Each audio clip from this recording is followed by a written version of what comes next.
नमस्कार मेरे शेर और शेरनियों। हर उस आँख में चुभना है जिस आँख ने देख कर मुंह फेरा था। माझी बनना है दोस्तों आप सभी को। तो जैसा कि आप सभी जानते हैं, इस चैनल पर वन लाइनर क्वेश्चन चल रहे हैं, वो भी पॉलिटी से। तो बहुत ही शानदार आज से लेकर आया हूँ आपके लिए। बहुत ही शानदार नोट्स है ये। जैसा कि आप सभी जानते हैं, इस चैनल पर जीएस का फ्री में नोट्स अवेलेबल कराया जा रहा है आप सभी को। और यहाँ से कल हमने पढ़ लिया था, ऑस्ट्रेलिया से हमने लिया था संघात्मक विशेषताएं। ऑस्ट्रेलिया से ना, देखिए यहाँ से हमने पढ़ा था संघात्मक शक्तियाँ हमने ली थी कनाडा से। और जीएसटी भी कहाँ से हमने लिया है? कनाडा से भी हम लोगों ने जीएसटी लिया है। भारत से हमने लिया है शून्यकाल। ठीक है।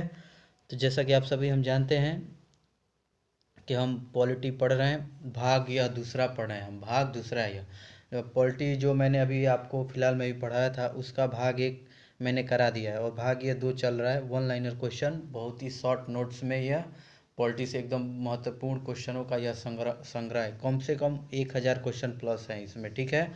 तो अगर आप इसे कर लेते हैं तो आपको पॉलिटी से कहीं भी कुछ पढ़ने की आवश्यकता नहीं है, इसकी मैं गारंटी देता हूँ। ठीक है। अब आइए जानते हैं संविधान की। जीरो काल कहाँ से लिया है? शून्य काल जिसे हम लोग बोलते हैं, यह भारत से लिया गया है। ये भारत ने इसका प्रावधान किया है। ठीक है। 12 बजे से 3 बजे तक यह रहता है। ठीक है। अब आइए संविधान की प्रस्तावना, इसे समझते हैं।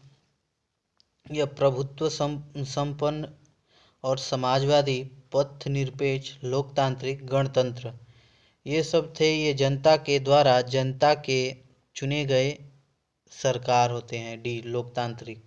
लोकतांत्रिक समझ रहे हैं ना, लोकतांत्रिक क्या होता है? ठीक है। ये संविधान की प्रस्तावनाओं में इन सब का वर्णन है। ठीक है। क्वेश्चन भी इनसे बनता है कि संविधान की प्रस्तावना में कौन कौन से शब्द नहीं जुड़े हैं। सामाजिक, आर्थिक, ऐसे सब क्वेश्चन आ जाएंगे। समाजवादी, पथ निरपेक्ष, लोकतांत्रिक, गणतंत्र, ये सब बातें, ये महत्वपूर्ण शब्द है। यह प्रस्तावना में आप क्या जुड़ा हुआ है। ठीक है। अब आइए जानते हैं जस्टिस, ये भी न्याय जिसे हम लोग बोलते हैं, राजनीतिक, सामाजिक और आर्थिक। जैसा कि पहला वीडियो मैंने आपको बताया था, यहाँ पर न्याय 3 किस्म में होता है, राजनीतिक न्याय और सामाजिक न्याय और आर्थिक न्याय। ठीक है। स्वतंत्रता और समानता और भाईचारा यानी बंधुता और अखंडता, यह संविधान की प्रस्तावना में इन बातों को मतलब जोड़ा गया है। इन्हीं शब्दों को लिखते हुए इन बातों को समझाया गया है। ठीक है। तो क्वेश्चन भी यहाँ से बनता है कि संविधान की प्रस्तावना में कौन कौन से शब्द नहीं लिखे गए हैं। तो ये सब बहुत ही महत्वपूर्ण शब्द है, आप इन्हें याद कर लीजिए और अपना आप भी एक जीएस का बहुत शानदार नोट्स तैयार कीजिए। ठीक है।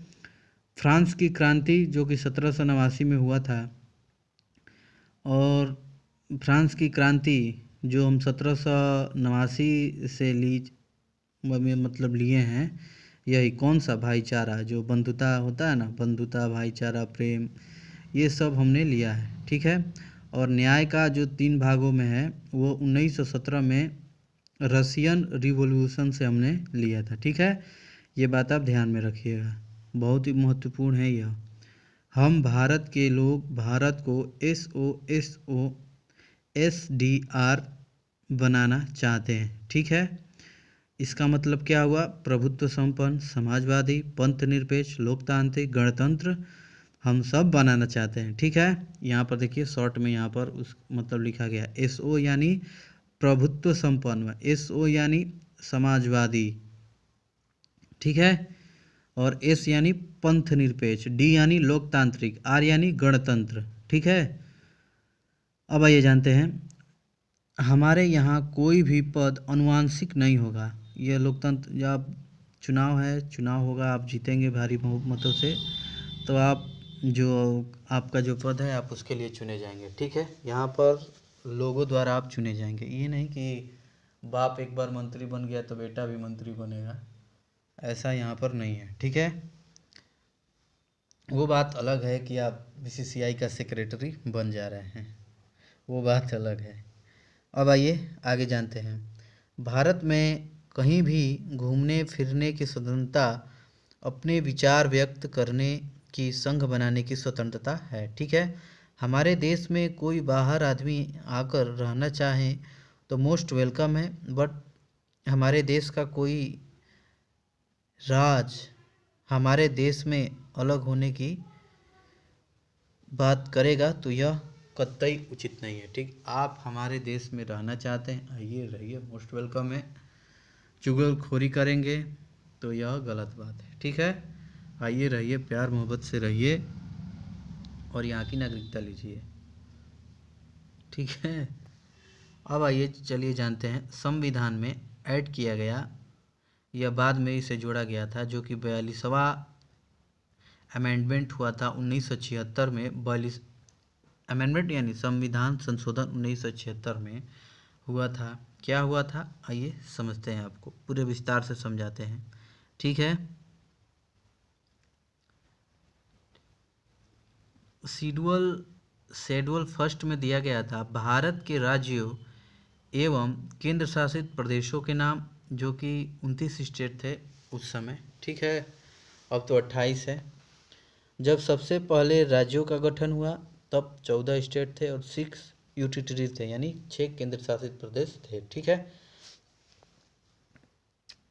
पुनः जब गठन हुआ तब 15वां राज्य बना था गुजरात और 25वां राज्य था गोवा। ठीक है, 29वां राज्य था तेलंगाना और उस समय यूटिटरीज थी 8 और 1987 में 25वां राज्य गोवा का, मतलब गोवा को राज्य का दर्जा दिया गया था 1987 में। यह 25वां राज्य था हमारा और उस समय यूटिलिटीज थी यानी 7 थी। ठीक है, कमेंट बॉक्स में आप सभी को बताना है कि हमारे देश में कितने केंद्र शासित प्रदेश हैं और कितने राज्य हैं। फटाफट से आप इसका जवाब अपने कमेंट बॉक्स में, वीडियो के कमेंट में ज़रूर दीजिएगा। ठीक है, अब आइए शेड्यूल 2 पढ़ते हैं। शेड्यूल 2 में क्या क्या बातों का वर्णन है, आइए पूरा विस्तार से जानते हैं। भारत के विभिन्न पदाधिकारियों के वेतन एवं भत्तों के विषय में, president, V president, governance, PM, ये सब थे। यानी लेजिस्लेटिव असेंबली, यानी नियंत्रक, महालेखक परीक्षक, भारत का महान्यायवादी और महाधिवक्ता, यह डिसाइड करेगी पार्लियामेंट। ठीक है, सैलरी इनका पार्लियामेंट डिसाइड करती है। ठीक है, ये आप देख लीजिएगा। ठीक है, देखिए बच्चों, ये सब जो मैं वन लाइनर क्वेश्चन लेकर आया हूँ, जब तक आप भाग 1 अच्छे तरह से नहीं देखेंगे आपको भाग 2 समझ में नहीं आएगा। ठीक है, तो आप इन बातों से बेफिक्र रहिएगा कि मैं डायरेक्ट ये क्वेश्चन करूँगा तो बीच बीच में आपको कठिनाइयाँ भी आ सकती हैं। ठीक है, भाग 1 अगर आप पढ़ लिए रहेंगे तो ये जो मैंने बातें लिखी हुई हैं, अभी तो मैंने फ़िलहाल में इंग्लिश और हिंदी दोनों का कॉम्बो दिया है आपको, इसलिए कि ये बहुत ज़रूरी है। इंग्लिश इनका बहुत बार इनका प्रयोग भी होता है लोगों में, आम चलन भाषा बोली में आप देखेंगे ऐसा बोली निकलता है, कोई कोई बोल देता है, तो आप ये पढ़े रहेंगे तो आपको मालूम रहेगा। ठीक है, तो इंग्लिश और हिंदी का कॉम्बो आपको दिया जा रहा है। इनकी सैलरी रिटरेशन। ठीक है, प्रेसिडेंट थे उस समय रामनाथ कोविंद अभी तो फ़िलहाल में अभी नहीं है। अभी आपको कमेंट बॉक्स में बताना है कि एट प्रेजेंट हमारे राष्ट्रपति का नाम क्या है। ठीक है, और वाइस प्रेसिडेंट कौन है। ठीक है, ये भी नहीं है, वेंकैया नायडू भी नहीं है और ना ही रामनाथ कोविंद है। वेंकैया नायडू थे वो अभी नहीं थे, अभी एट प्रेजेंट बताना है आपको। ठीक है, यह गलती से लिख दिया गया है। ठीक है, पीएम तो अभी फ़िलहाल में नरेंद्र मोदी ही हैं। ये मतलब ये सामान्य जानकारी है जो नोट करके लिखा गया है ना। प्रेसिडेंट, CJI यानी प्रेसिडेंट को मोस्ट सीनियर जज ऑफ सुप्रीम कोर्ट शपथ दिलाता है। ठीक है, सुप्रीम कोर्ट ही शपथ दिलाता है। सुप्रीम कोर्ट के जो सीनियर जज होते हैं राष्ट्रपति को शपथ वही दिलाते हैं। ठीक है, ये सब तो मतलब प्रेजेंट में ये सब बातों का मतलब लिख दिया गया था, तो इनमें तो ये गलत चीज़ें लिखी गई हैं। अभी तो ये फ़िलहाल में ये सब है नहीं, तो ऐसा कीजिए आप पेज नंबर ये जो 7 है, ये वाला पूरा, इसको आप पूरी तरह से हटा दीजिए। ठीक है, अब आइए इस पर आ जाते हैं। शेड्यूल 3 में पढ़ते हैं, विभिन्न पदाधिकारियों के समक्ष पद ग्रहण के विषय में गवर्नमेंट को हाई कोर्ट का मुख्य न्यायाधीश और स्पीकर ऑफ लोकसभा शपथ ग्रहण नहीं कराता है, यह इसकी गोपनीयता है। ठीक है, इन बातों का आप ध्यान में रखिएगा। राज्यों की विधानसभाओं में राज्यसभा के सदस्यों का आवंटन 1971 की पॉपुलेशन के अनुसार 2026 तक फिक्स है। ठीक है, शेड्यूल 5 हम लोग पढ़ते हैं। शेड्यूल 5 में क्या है? अनुसूचित व्यक्ति तथा अनुसूचित जनजातियों के लिए विशेष प्रावधान है, ये सब लिखा गया है। ठीक है, शेड्यूल 6 में है हमारा विशेष प्रशासनिक क्षेत्रों के लिए विशेष प्रावधान है, विशेषकर उत्तर पूर्वी राज्य हैं AMTM यानी नॉर्मल स्टेट है 90% और सेंटर में है 10%। स्पेशल स्टेट में आते हैं सेंटर में 90, स्टेट में 10। ठीक है, शेड्यूल 7 में हम लोग पढ़ेंगे लिस्ट ऑफ द कॉन्स्टिट्यूशन यानी संविधान की सूचियाँ हम लोग पढ़ेंगे, जो कि संविधान में सूचियों की संख्या 3 है। ठीक है, यूनियन लिस्ट यानी हम संघ सूची बोलते हैं, राज्य सूची और समवर्ती सूची। ये सूची है जो कि 3 सूची है अभी फ़िलहाल में। ठीक है, इसमें वो विषय आते हैं जो जिस पर केंद्र द्वारा कानून बनाया जाता है। ठीक है, अभी तक हमने 100 विषयों पर बनाया है, लेकिन अभी 97 पर ही है। ठीक है, राज्य सूची यानी इसमें वो विषय आते हैं जिन पर राज्य द्वारा कानून बनाया जाता है, और इसमें विषयों की संख्या 61 है, बट पहले विषयों की संख्या 66 थी। ठीक है, पहले 97 थी। ठीक है, संघ सूची में। अब आइए जानते हैं समवर्ती सूची, ये क्या होता है? इसमें वो विषय आते हैं जिन पर केंद्र तथा राज्यों दोनों कानून बना सकते हैं।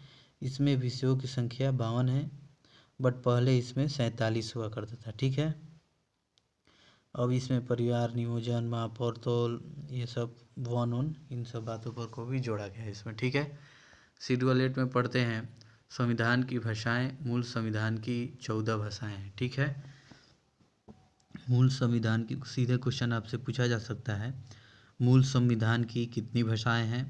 तो मूल संविधान की 14 भाषाएं। ठीक है, पहली असमी भाषा, बंगाली भाषा, गुजराती, हिंदी, कन्नड़, कश्मीरी, मलयालम, मराठी, उड़िया, पंजाबी, संस्कृत, तमिल, तेलुगु, उर्दू। ठीक है, बट हमारे आधुनिक संविधान में भाषाओं की संख्या 22 है। संविधान की भाषा नहीं है, संविधान की भाषा इंग्लिश है। और 21वें संविधान संशोधन 1967 सिंधी जो कि जोड़ी गई थी। ठीक है, 21वें संविधान संशोधन में सिंधी भाषा को जोड़ी गई थी। ठीक है, 71वें संविधान संशोधन में जो कि 1992 में हुआ था, इनमें 3 जोड़ी गई थी, जो कि पहली है नेपाली, मणिपुरी, कोंकणी। ठीक है, बंगाल पूर्वी यूपी में नेपाली वाला।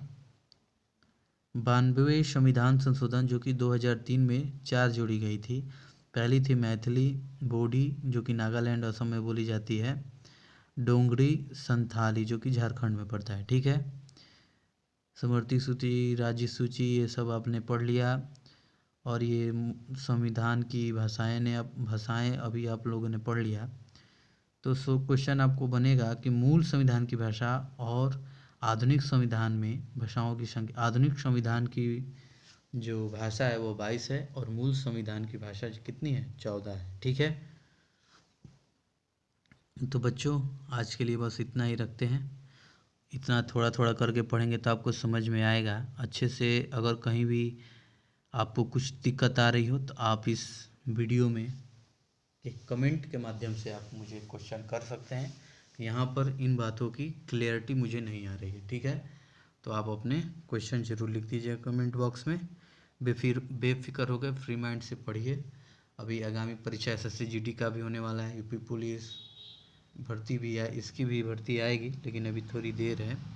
और रेलवे की भी तो 2024 में आएगी, फरवरी या मार्च तक इसको फॉर्म देखने को मिलेंगे। ठीक है, तो चलिए मिलते हैं नेक्स्ट वीडियो में। जय हिंद, जय भारत।